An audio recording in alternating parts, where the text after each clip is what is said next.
morning at 6:45 on this Wednesday morning. I'm Nick Wilson. I'm Avi Hannon. And I'm Maggie Warren. And how about that weather? Not too bad, just a little warmer than what we're used to this time of year. Absolutely, it's been just absolutely gorgeous, but it has just been a bit warmer than I really like. Yeah, we should be in those upper 60s and low 70s at this point.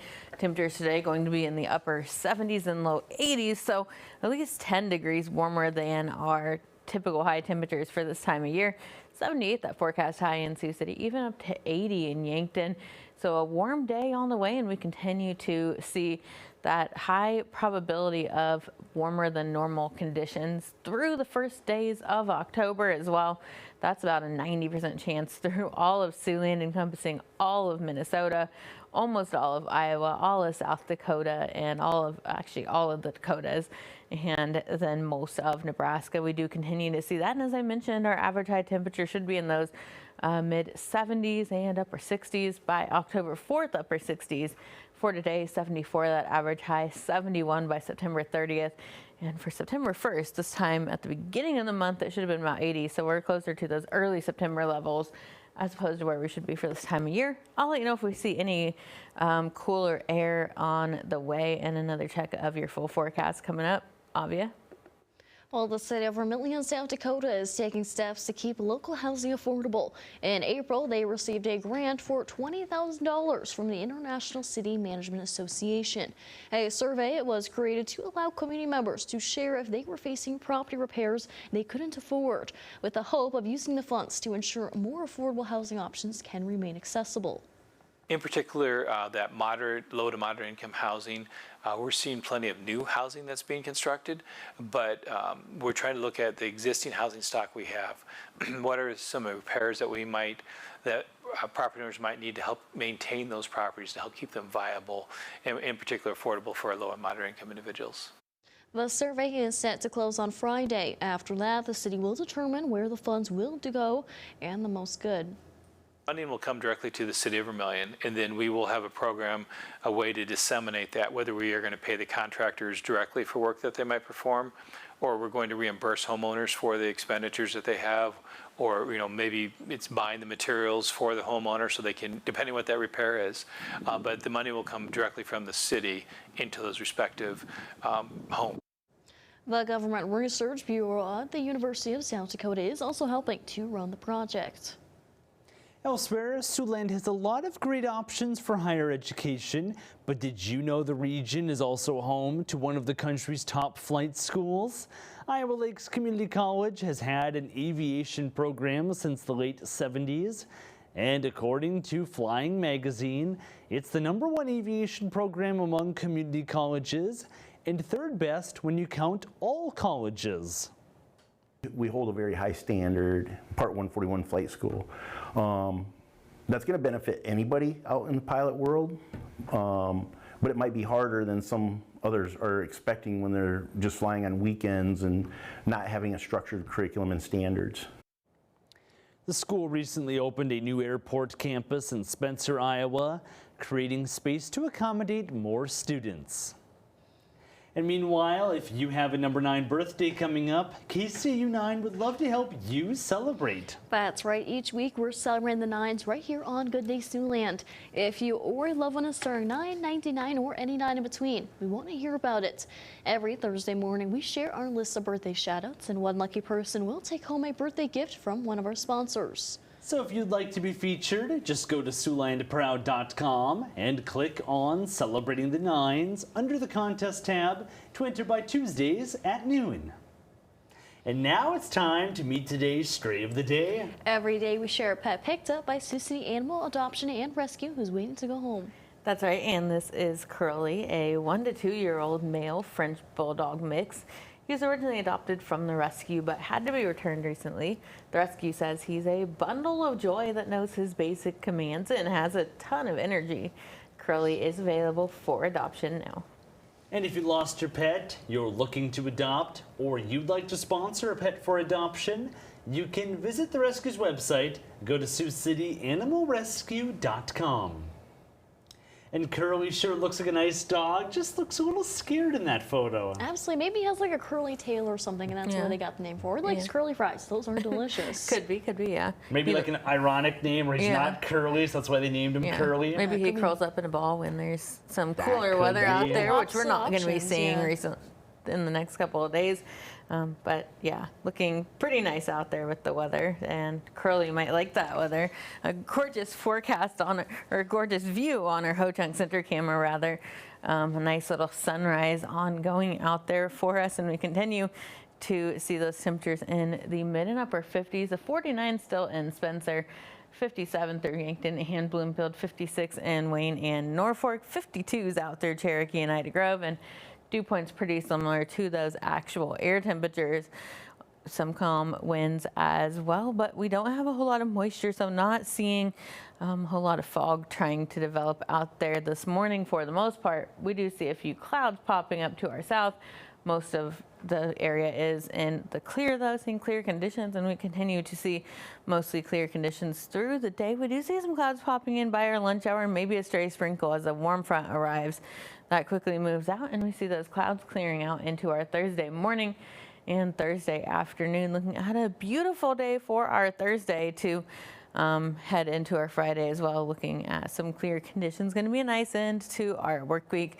Temperatures into the upper 70s, mostly sunny, and really the only word for it is nice. Going to be a nice day out there today. Those winds out of the north-northeast at 5 to 10 miles an hour. 53 degrees for tonight, mostly clear, cool, and quiet. Those winds out of the northeast fairly light at about 5 miles an hour.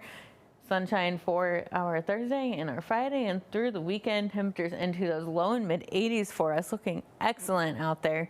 We see a few clouds on the increase for Monday and Tuesday, maybe a stray shower as we get a weak cold front moving through. Knocks us back into the upper 70s for Tuesday, low 80s as we head into Wednesday and Thursday. Overall, looking at a very nice forecast. Not quite football weather though out there, Nick. It's going to be a bit warmer. Definitely too warm, that's for sure, Maggie. And now we turn to sports, where the Sioux City Musketeers are getting ready for a weekend game against Tri-City. Anthony Mitchell will tell us all about it right here in your morning sports wrap. Good morning, Siouxland. The Musketeers continue its early season stretch after leaving the USHL Fall Classic in Pennsylvania empty-handed following losses to Dubuque and Muskegon, quickly turning the page ahead of its return to the ice this weekend. Sioux City began the season with a 10-2 loss in its opener, followed by a 3-2 overtime loss to the defending Clark Cup champ Muskegon Lumberjacks, earning just 1 point in the USHL standings. The pair of losses have given Sioux City plenty to reflect on while they prepare for the rest of the season, giving the team an opportunity to learn from those setbacks as they prepare for what's ahead. I think they've done a really good job of setting that standard and living up to it every single day. Like all these guys just love coming to the rink every day and love competing against each other and for each other. 62 games, you got to have a short memory. You know, you're going to win games, you're going to lose games, and the most important game of the year is the next one, and that's just the mentality we have. It doesn't matter if we've won or lost. We'll play a solo game this weekend in Tri-City. We'll win, we'll lose, and the most important game of the year will be the home opener against Sioux Falls. Each game is just going to have that mentality for us. So obviously disappointed to walk out of there with only the solo point, but we learned some lessons, we got better. We'll have a good week of practice and be ready to go against Tri-City. The Muskies return to action on Saturday at Tri-City. Then Sioux City returns to the Tyson Event Center on Friday, October 3rd for its home opener against the Stampede of Sioux Falls. Puck drop for that game slated for 7:05 p.m. Yet another city battle on the hardwood took place last night. North hosted West. Sioux City North, the Stars owning a 43-4 record against the Wolverines dating back to 2007. West with a great chance to turn the tide here on the road. Let's see if they can break that slump. We're going to go right to the first play of the match. Plenty of action here. And how about a save by Trinity Clausen, followed up by a nice heads-up move by Ophelia Rivera to get that ball over the net. A first point for the Wolverines and a sneaky point at that. A few minutes later, West up by 2. North's Adrian Wall delivering the big-time spike to pull the Stars within 1 on the immediate serve. Corbin Olordanami with the ace ties it all up. Stars would take the first set 25-13. They sweep West in straight sets. Up next, the Hinton Blackhawks hosting Trinity Christian. Tigers in search of its third win of the year. Hinton, one of a handful of unbeatens remaining in the state. They're 8-0 coming into this one. Tigers trailing 4-1, setting up off the serve. Whitney Westra there for the big play. Stellar from the sophomore visitors, trailed by a pair. Hinton turning up the heat. Ellie Friesen, freeze frame. Aces for Hinton there. Blackhawks roll to a 9-0 record, taking down Trinity Christian 3-0. That's your look at sports. Have a good day, Siouxland. Well, let's take a look at this morning's top stories. It's what you need to know before you go. The special state legislative session in South Dakota has wrapped up after just one day. Following lawmaker approval, a new 1,500-bed prison will be built in Sioux Falls at an estimated cost of $650 million. The approval marks the end of more than 2 years of legislative discussion over replacing the current state penitentiary in Sioux Falls. That facility is 144 years old. The bill was heard first in the state Senate, where it ultimately received 24 votes, just enough to pass. And we want to allocate this money to build a new facility for a department that, to put it kindly, is in chaos. I don't think anybody here can deny that. The issue is complex, but I think the decision is really simple. This is the best package that's going to come together. This task force went through every step of this and looked at every possibility. The bill went to the South Dakota House next, where it received 51 votes. That's 4 more than it needed to pass. Governor Larry Roden signed the bill into law soon after. And Woodbury County will use funds from a national opioid settlement to help support a local recovery center. Last night, county supervisors unanimously approved almost $177,000 for Copperstone development. County documents indicate the money is for a 2-year period and is expected to fund 2.5 positions for that time frame, along with training, recovery, housing, and other needs. Copperstone development originally asked for more than $442,000 to cover a 5-year time period. After looking at the funding for Copperstone development, the board realized that we would be better to do a 2-year funding of them and then ask them to come back in 2 years to once again apply for more opioid funds to see how they're going, see what extra funds may have come to the county, and then we could readdress their funding needs. The county could also receive funding from another settlement. Supervisors agreed to participate in a proposed settlement against Purdue Pharmaceuticals. Creditors are scheduled to vote on that settlement before the end of the month. Meanwhile, the USDA recently announced they will end their food insecurity survey after next month. The federal agency says the decision comes due to what they call subjective questions that they say do not present an accurate picture of actual food security conditions. Now, we asked the Food Bank of Siouxland if the end of that survey will impact their work. They tell us their hopeful continued efforts at the local level will mitigate any effects. So for right now, it doesn't necessarily impact the work that we know that we have to do.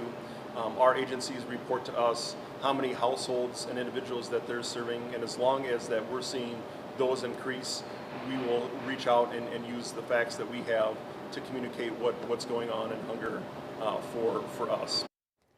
He adds they've seen about a 10% increase in demand compared to this time last year, with 1 in 9 individuals and 1 in 5 children considered food insecure throughout their 11-county service area.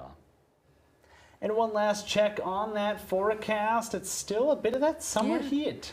Yeah, the summer is just not letting its grip up on Siouxland. 78 degrees for today, mostly sunny. A nice day on the way. Northeasterly winds about 5 to 10 miles an hour. So a nice light breeze out there. 53 degrees for tonight, mostly clear, cool and quiet for us. Temperatures staying in those low and mid 80s for us through the end of this week and through the weekend.